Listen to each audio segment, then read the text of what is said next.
Hello, my name is Kyllikki Saari. I am 17 years old, and my story took place in Finland in 1953.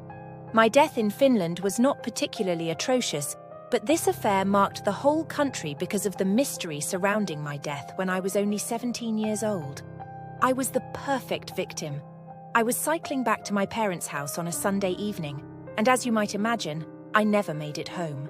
My parents, when they didn't see me come home, first thought that I was at a friend's house, but they didn't know what really happened.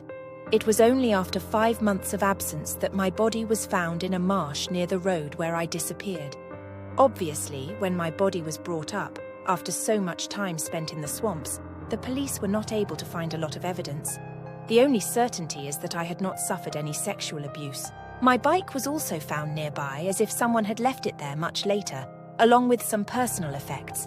My coat had also been wrapped around my head, and a pine branch had been planted as if to mark the place where my body was.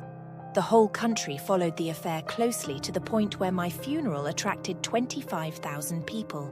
During the investigation, several people were suspected, such as the priest who had already been involved in a case of harassment of young women and who had received a letter from me a few days before my death, or even a crooked ex-cop whose car had been seen in the area.